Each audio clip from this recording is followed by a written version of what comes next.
I started trying to have a constructive conversation about death with my family 15 years ago when I was still a teenager. It didn't go well. For years, it didn't go well.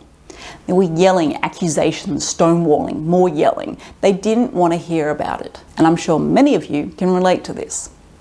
Whether you've tried to have an overarching conversation about death or something specific like wills or grief or just simple questions, often your family will react with anger. It's been 15 years and I am just starting to break down those barriers with my family. So let's talk talking death with others.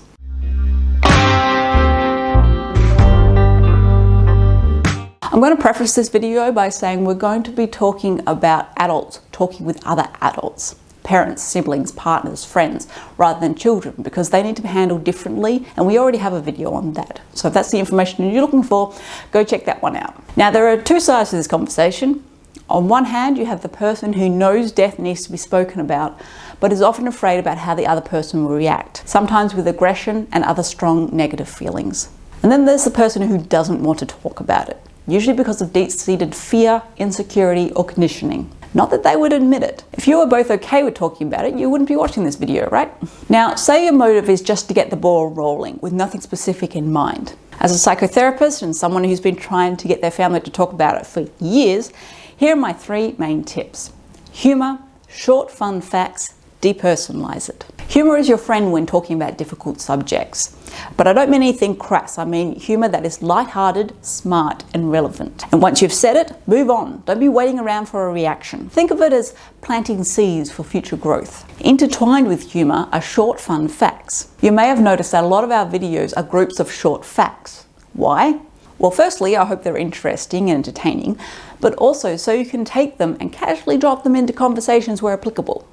Be sneaky, slide them in there. Again, think of it as planting seeds. Now, notice how this style is not about saying, Dad, how's this will coming along? Wife, what do you want done with your body when you die? It is purposefully not personal.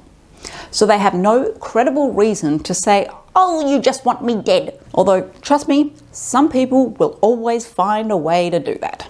Now, some of your family may be a bit more open to the humor. Maybe not by much, but a bit. Start there. Remembering it will likely take years, but it's a start.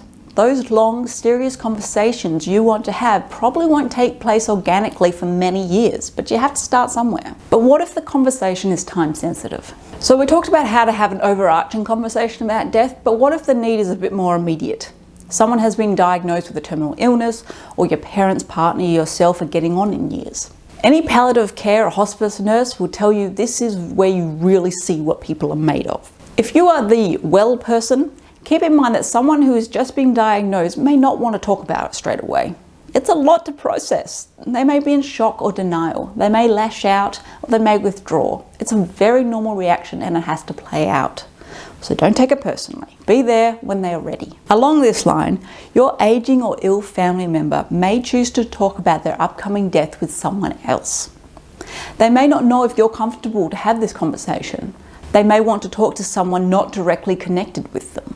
Or they may not know what or how to talk to you about it. Indeed, sometimes the most cherished family members and friends are the last ones they want to talk to, because doing so brings up such strong, overwhelming emotions that they can't cope with at that time. Obviously, this is quite upsetting for those family members and friends. Gently reassure your ill loved one that you are open to talking about it, that you want to support them and ask them what they need. Sometimes though, the ill person may just want you to behave the same way you did before they were diagnosed, as it gives them normality and they don't feel like a burden. Obviously, this isn't everyone's experience, but this situation plays out enough that it is worth mentioning here. Conversations with someone who is ill should not be forced. Try to keep it as natural as possible.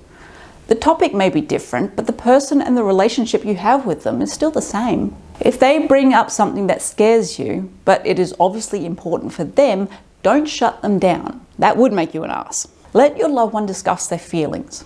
Keep the conversation going by saying things like, really, and rephrasing what he or she has just said.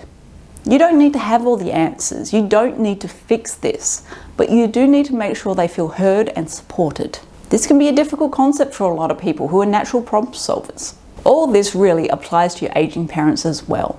Sometimes they flat out won't want to talk about it.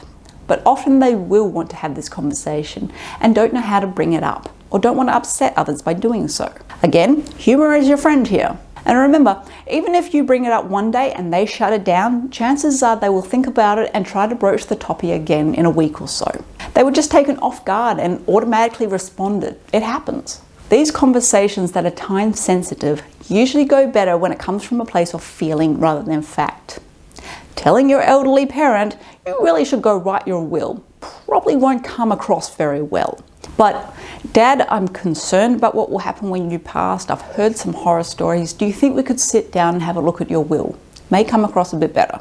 But at the end of the day, if someone doesn't want to talk about it, you can't make them.